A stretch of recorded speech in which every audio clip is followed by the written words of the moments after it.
KRMB ఏపీకి దాసోహం అవుతుంది. 3 నెలలుగా మీటింగ్ పెట్టకుండా ఏపీకి సహకరిస్తుంది. కేవలం లేఖల బట్వాడాకే కేఆర్ఎంబీ పరిమితమైంది. కాంగ్రెస్ సర్కార్ మాత్రం బోర్డు తీరును చేష్టలుడిగి చూస్తుంది. నాగార్జునసాగర్, శ్రీశైలంలో 78 టీఎంసీలు ప్రస్తుతం అందుబాటులో ఉంటే అందులోనూ 73 టీఎంసీలు కావాలని ఏపీ డిమాండ్కు కేఆర్ఎంబీ వంతపాడుతోంది. ట్రిబ్యునల్ అవార్డుకు విరుద్ధంగా కేఆర్ఎంబీ వ్యవహారంపై తెలంగాణ సమాజం బగ్గుమంటోంది.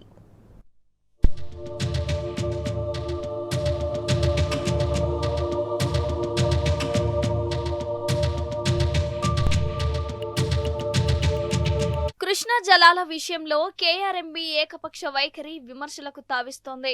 బాధ్యతాయుతంగా వ్యవహరించాల్సింది పోయి ఏపీ సర్కార్కే వత్తాసు పలుకుతూ ట్రిబ్యునల్ అవార్డు మార్గదర్శకాలను తుంగలో తొక్కుతోంది. 3 నెలలుగా బోర్డు మీటింగ్ ఏర్పాటు చేయకుండా తాత్సారం చేస్తూ జలాలు ఏపీకి మళ్లిపోయేలా పరోక్షంగా సహకరిస్తోంది. రేవంత్ సర్కార్ చేష్టలుడిగి చూస్తుండటం వల్లే బోర్డు ఇష్టరాజ్యంగా ప్రవర్తిస్తోంది.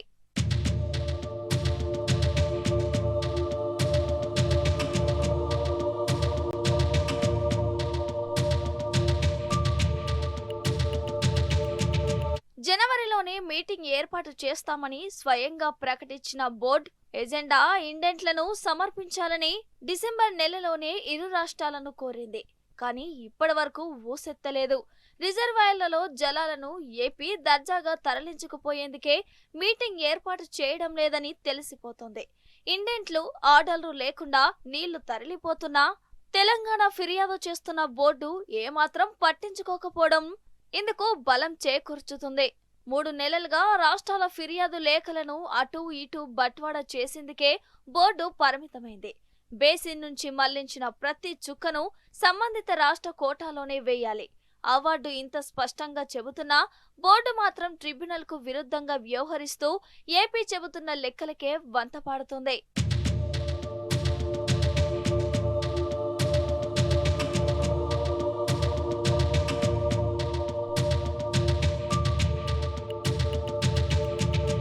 ఏపీ ఈ ఏడాది 690 టీఎంసీలకు పైగా జలాలను కృష్ణా నుంచి మళ్లించింది.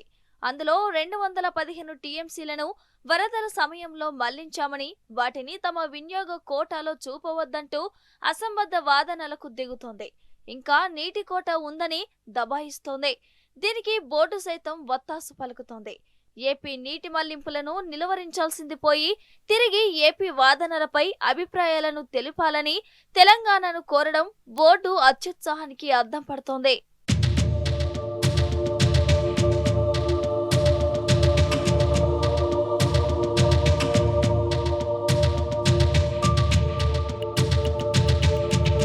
సాగర్, శ్రీశైలం ఉమ్మడి రిజర్వాయర్ల నుంచి రికార్డు స్థాయిలో ఏపీ ఈ ఏడాది కృష్ణ జలాలను దోచుకుపోయింది.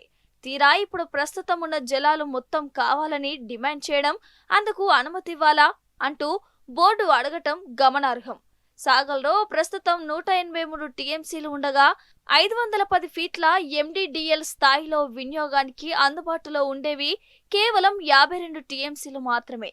ఇక శ్రీశైలం రిజర్వాయర్లో ప్రస్తుతం 80 టీఎంసీలు ఉండగా అందులో ఎండిడిఎల్ స్థాయిలో వినియోగానికి అందుబాటులో ఉండేవి కేవలం 26 టీఎంసీలు మాత్రమే.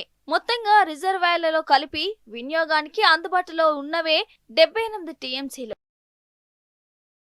టీఎంసీలు కావాలని మళ్లీ తాజాగా డిమాండ్ చేయడం గమనార్హం. సాగర్ కుడి కాల్వ కింద స్టాండింగ్ క్రాప్స్ ఉన్నాయని, సాగునీటితో పాటు వేసవి తాగునీటి అవసరాలకు 73 టీఎంసీలు అవసరమని, ఆ మేరకు సాగర్ కుడి కాల్వ హెడ్ రెగ్యులేటర్ ను తాము ఆపరేట్ చేసుకునేలా సిఆర్పిఎఫ్ కు ఆదేశాలు ఇవ్వాలని బోర్డును ఏపీ తాజాగా కోరింది. ఇంతకాలం చోద్యం చూస్తూ వచ్చిన బోర్డు సైతం ఇప్పుడు ఏపీ ప్రతిపాదనలు పెట్టగానే హడావిడిగా స్పందించింది. ఏపీ ప్రతిపాదనలపై అభిప్రాయం చెప్పాలని తెలంగాణను కోరుతూ హుటాహుటిన లేఖ రాయడం బోర్డు ఏపీకి ఏ స్థాయిలో వంతపాడుతుందో తేటతెల్లమవుతోంది. 3 మెంబర్ కమిటీ సమావేశాన్ని బోర్డు ఏర్పాటు చేయకపోవడంలో ఆంతర్యమేమిటో సైతం స్పష్టంగా తెలిసిపోతుంది.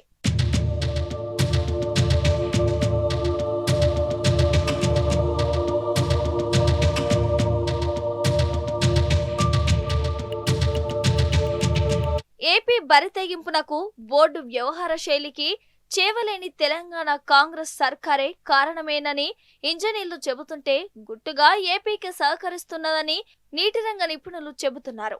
ఈ నీటి సంవత్సరం మొదటి నుంచే ఏపీ నిరాటంకంగా కృష్ణా జలాలను తరలిస్తుంది.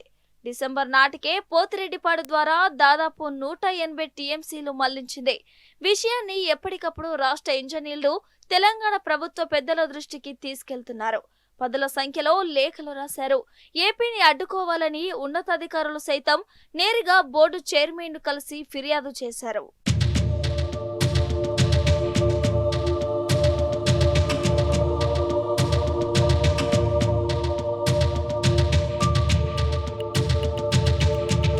ఎన్ని ఫిర్యాదులు చేసినా ప్రభుత్వ పెద్దలు మాత్రం స్పందించింది లేదు.